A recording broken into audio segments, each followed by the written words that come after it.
సాక్షి పేపర్లో ఉద్యోగాల కల్పన గురించి ఒక లేబర్ ఫోర్స్ అని ఒక సర్వే వచ్చింది దేశవ్యాప్తంగా. జూలై నుంచి సెప్టెంబరు మధ్యకాలంలో ప్రతి రాష్ట్రంలో ఉన్న యువత ఉపాధి ఉద్యోగాలకు సంబంధించి వాళ్ళ అవకాశాలకు సంబంధించి సర్వే చేసింది. ఆ సర్వేలో ఆంధ్రప్రదేశ్ రాష్ట్రం అట్టడుగు స్థానంలో ఉందట. 8.2% నిరుద్యోగిత ఉంది. నేషనల్ లెవెల్లో యావరేజ్ చూసుకుంటే 5% ఉంది. 5.2% నిరుద్యోగిత కొరత ఉంది. దానికంటే ఒక 3% ఎక్కువగా ఉంది. పదే పదే చంద్రబాబు నాయుడు గారు కూటమి ప్రభుత్వం వచ్చిన తర్వాత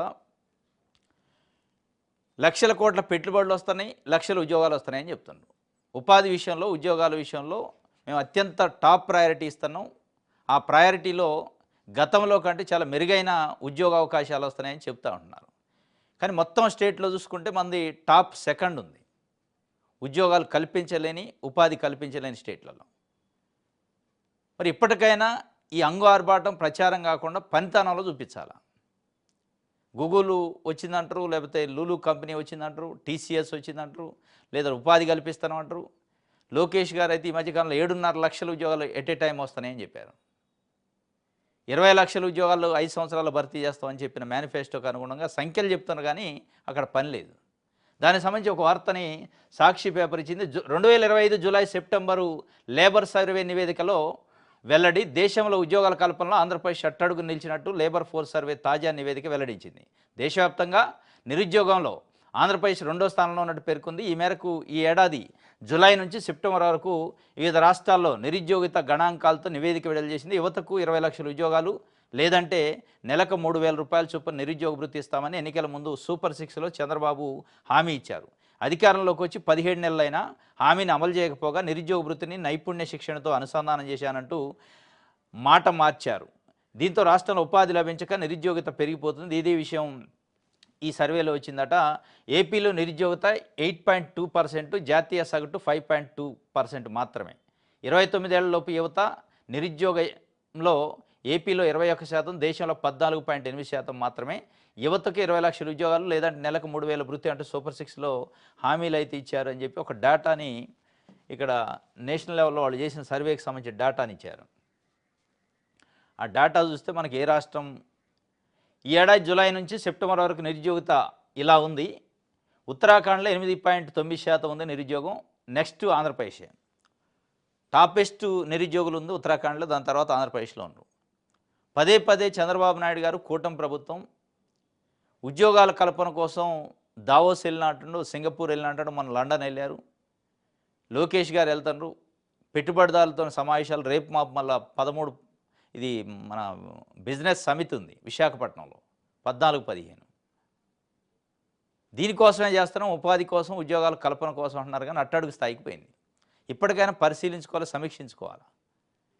మనం చేసే ప్రచారానికి జరుగుతున్న పనికి సంబంధం లేకుండా. నిన్న పవన్ కళ్యాణ్ గారు కూడా క్యాబినెట్ సమావేశంలో ఉపాధి గురించి కాదు కానీ పొలిటికల్ గవర్నెన్స్ జరుగుతుందని మనం ఇక్కడ కూర్చొని అనుకుంటున్నాం, అక్కడ అది లేదు. ప్రజల్లో అసంతృప్తి, వ్యతిరేకత వస్తుందని చెప్పిండు. దీని విషయంలో కూడా అదే. మీరు ఏదో ఉద్యోగాల కల్పన చేస్తున్నట్టు మీ మీడియా, సోషల్ మీడియా ప్రచారం, చంద్రబాబు నాయుడు గారు వచ్చిండి అయిపోయింది, మొత్తం కంపెనీలు వస్తున్నాయి, పెట్టుబడులు వస్తున్నాయి, ఉద్యోగాలు వస్తున్నాయి అని చెప్పేదానికంటే చేసే పని చేయండి. ఇది అట్టడుగు స్థాయిలో కల్పనలో ఉందని చెప్పి ఒక వార్తని సాక్షి పేపర్ రిపోర్ట్ చేసింది. దాంట్లో నెక్స్ట్ ఆంధ్రజ్యోతి పేపర్లో సొంతింటి కళ నిజం చేసుకుంటున్న 3,192 పేద కుటుంబాలకు శుభాకాంక్షలు అని చెప్పి ఈరోజు రాయచోటి నియోజకవర్గంలో ఇళ్ల పంపిణీ కార్యక్రమం ఉన్నాడు. దానికి సంబంధించి ఒక పెద్ద యాడ్ వేశారు. ఒక 3 లక్షల ఇండ్లు వేస్తున్నామని. ఈ యాడ్ పేజీలకు పేజీలు యాడ్లు వేస్తారు, ఒక 20 పత్రికల్లో యాడ్లు వేస్తారు. ప్రతి అంశం యోగా డే వచ్చిన, కర్నూలులో super CX super savings, super GST పెట్టిన, అమరావతి పునర్శంకుస్థాపన అయినా ప్రతి యాడ్లో లోకేష్ గారు ఉంటాడు. గృహ నిర్మాణ శాఖ మంత్రో లేకపోతే ఐఎన్పిఆర్ మంత్రో కొలుసు పారసాదరు ఉండాలి, ఆయన ఫోటో ఉండదు. పవన్ కళ్యాణ్ గారు, లోకేష్ గారు, చంద్రబాబు నాయుడు గారు, ఇంకో సైడ్ మోడీ గారు. ప్రభుత్వ పైసలతోని ఐఎన్పిఆర్కు సంబంధించిన యాడ్ ఇది. యాడ్లు వేసే దాంట్లో కూడా పబ్లిసిటీ పిచ్చితోని లోకేష్ గారు నిల్వేసి చేసే కార్యక్రమంలో వేస్తే వేశారు ప్రజల డబ్బులతోని కదా, పార్టీ డబ్బులు కాదు, పార్టీకి సంబంధించింది అయితే నిజంగానే మీరు మీ పార్టీ మీ ఇష్టం, కానీ ప్రజల డబ్బులు ఆంధ్రప్రదేశ్ ప్రజలు కట్టిన పన్నులతో మీరు ట్యాక్స్లు వేస్తారు. ఆ ట్యాక్సులతో మీరు పత్రికలలో ప్రకటనలు వేస్తారు. ఆ వేసే ప్రకటనలో సంబంధిత మంత్రి ఫోటో ఉండదు, సంబంధిత శాఖకు సంబంధించిన మంత్రి ఫోటో లేకుండా పేజీలకు పేజీలు యాడ్లు వేసి ఇప్పుడు ఈ 3 లక్షల గృహాలు పంపిణీ చేస్తున్నాం సంతోషం, వేస్తే వేశారు. ఆ వేసిన దాంట్లో కనీసం ప్రోటోకాల్ పాటించాలిగా, మొత్తం పోయింది. కేవలం లోకేష్ గారు, చంద్రబాబు నాయుడు గారు, పవన్ కళ్యాణ్ గారు. దీనికి సంబంధించిన ఒక వార్తనిస్తే కింద శ్రేణుల్లో అసంతృప్తి ఎందుకో తేల్చండి, టీడీపీ జోనల్ కోఆర్డినేటర్లకు లోకేష్ ఆదేశం ఇచ్చారట. గతంలో ఎప్పుడు ఇన్ని పదవులు భర్తీ చేయలేదు, అయినా కేడర్లో ఎక్కడో అసంతృప్తి ఉంది, కార్యకర్తలకు నేతలకు మధ్య దూరం పెరుగుతుంది. నెలకోసారి జిల్లా స్థాయిలో సమీక్షలు పెట్టండి, ఇకపై ప్రతి నెల మీ పనితీరును సమీక్షిస్తా. సమన్వయకర్తలతో యువనేత సుదీర్ఘ భేటీ చేసిండి. నిన్న లోకల్ బాడీ ఎన్నికలు పెట్టాలని కసరత్తు చేస్తుంది తెలుగుదేశం పార్టీ ప్రభుత్వం కూడా. దాంట్లో భాగంగా నేను రీజనల్ కోఆర్డినేటర్లతో సమావేశం పెట్టండి లోకేష్ గారు. తెలుగుదేశం పార్టీ శ్రేణుల్లో అసంతృప్తి ఉందనేది గుర్తించండి, ఎందుకుందో తేల్చండి అంటున్నారు. ఆ తేల్చాల్సింది మీరు వాస్తవంగా.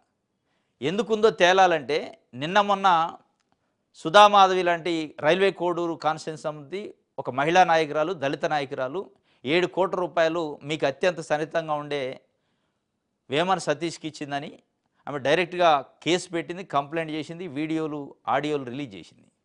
కనీసం ఆమెను పిలిచి మాట్లాడే ప్రయత్నం మీరు పిలవకపోయినా కనీసం మీ టీం ఏదైనా పోయి మాట్లాడి అసలు ఆమె ఏం జరిగింది, ఎందుకు ఆ బాధ ఏంటి, బయటికి రావాల్సిన పరిస్థితి దాకా ఎందుకు వచ్చింది అని అడిగే ప్రయత్నం చేశారా? ఆమె కార్యకర్త కాదా, శ్రేణి కాదా, తెలుగుదేశం పార్టీ శ్రేణులు ఆమె భాగం కాదా? రాజమండ్రి సెంట్రల్ జైల్లో చంద్రబాబు నాయుడు గారు ఉంటే ఎన్ని రోజులు ఉంటే అన్ని రోజులు దీక్ష చేసింది ఆమె, చంద్రబాబు నాయుడు గారు రిలీజ్ కావాలని. దానికోసం అట్లాంటి కార్యకర్తని, డెడికేటెడ్ కార్యకర్తని, పార్టీ కోసం ప్రాణాలైనా ఇచ్చే కార్యకర్తని ఇట్లా బాధ వచ్చింది, మీ చుట్టూ ఉండే మీ పేరు చెప్పి డబ్బులు తీసుకున్నారు 7 కోట్ల రూపాయలు టికెట్ ఇప్పిస్తా అని. టికెట్ రాపోయినా పర్లేదు, నా పైసలు నాకు ఇవ్వంటే ఇచ్చే పరిస్థితి లేదు, ఉల్టా నన్నే బనాయించే పరిస్థితి, కేసులు పెట్టే పరిస్థితి, బెదిరిస్తున్నారు పోలీసులతో అడ్డం పెట్టి అని ఆమె ఆవేదనని చెప్తున్నప్పుడు కనీసం పిలిచి మాట్లాడే ప్రయత్నం చేయాలి. ఈ కార్యకర్తలకు బాధ ఉంది, అసంతృప్తి ఉంది అట శ్రేణుల్లో, తెలుసుకోండి అంటే తెలుసుకోవడానికి మీరు కాదు తెలవాల్సింది. ఒక దళిత నాయకురాలు, మహిళా నాయకురాలు ఆ స్థాయిలో ఆవేదన వ్యక్తం చేస్తుంటే కనీసం ఆమెను పట్టించుకోకపోగా ఉల్టా ఆమె పైన కేసులు పెడుతుంటే శ్రేణులు అసంతృప్తిని మీకు చెప్తారా? చెప్పే ప్రయత్నం కనీసం జరిగిద్దా? కొలికపూడి శ్రీనివాసరావు కానీ ఆమెది కానీ ఆయన అయితే డైరెక్ట్ స్టేట్మెంట్ ఇచ్చిండు, నేను టికెట్ కోసం 5 కోట్ల రూపాయలు ఇచ్చినాను. ఆమె వీడియోలు ఆడియోలు రిలీజ్ చేసింది. ఆయన బలవంతంగా పోలీసులు తీసుకెళ్ళి బెదిరించి మళ్ళీ ఒక వీడియో చేయించి పెట్టుకున్న పరిస్థితి. ఇట్లాంటివి జరుగుతున్నప్పుడు మీరు ఎక్కడన్నా ఆసరా ఇస్తే పబ్లిసిటీ బయటకు వచ్చినప్పుడు ఇష్యూ, ఇట్లా బయటికి రాని ఇష్యూస్ ఎన్ని ఉన్నాయో. అందుకే శ్రేణుల్లో అసంతృప్తి. ఒక మార్కెట్ కమిటీ చైర్మన్ పదవి ఇవ్వాలన్నా లంచం ఇవ్వాల్సిన పరిస్థితి ఆ స్థానిక ఎమ్మెల్యేకో లేదా తెలుగుదేశం పార్టీ ముఖ్య నాయకులకో ఉంది అనేది ఒక చర్చ తెలుగుదేశం పార్టీ కార్యకర్తలు నడుస్తున్నాక కష్టపడి 5 సంవత్సరాల పాటు కేసులు, అవమానాలు, బెదిరింపులు అన్నీ ఎదుర్కొన్నాక ఇప్పుడు అధికారంలోకి వచ్చాక ఏదన్నా లాభం వచ్చే కార్యక్రమం, పదవి వచ్చే కార్యక్రమం ఉంటే దానికి లంచాలు ఇచ్చుకోవాల్సిన పరిస్థితి వితిన్ ద పార్టీలో వస్తే కార్యకర్తల్లో శ్రేణుల్లో అసంతృప్తి లేకపోతే ఏముంటుంది? కాబట్టి లోకేష్ గారు రీజనల్ కోఆర్డినేటర్లో ఎందుకుందో తెలుసుకోండి అనే బదులు, తెలుసుకొని నాకు చెప్పండి అనే బదులు ఇప్పుడు కళ్ళ ముందు కనపడుతున్న సుధామాధవి లాంటి కార్యకర్తలు ఇంకా చాలామంది అట్లాంటి వాళ్ళు ఉన్నారు. అది మీడియాకి రాకపోవచ్చు, మీ దృష్టికి వచ్చి ఉంటుంది. అట్లాంటివన్నీ రెక్టిఫై చేసి రిజాల్వ్ చేస్తే అప్పుడు ఆ శ్రేణులు మీ దగ్గరకు వచ్చే ప్రయత్నం చేస్తారు.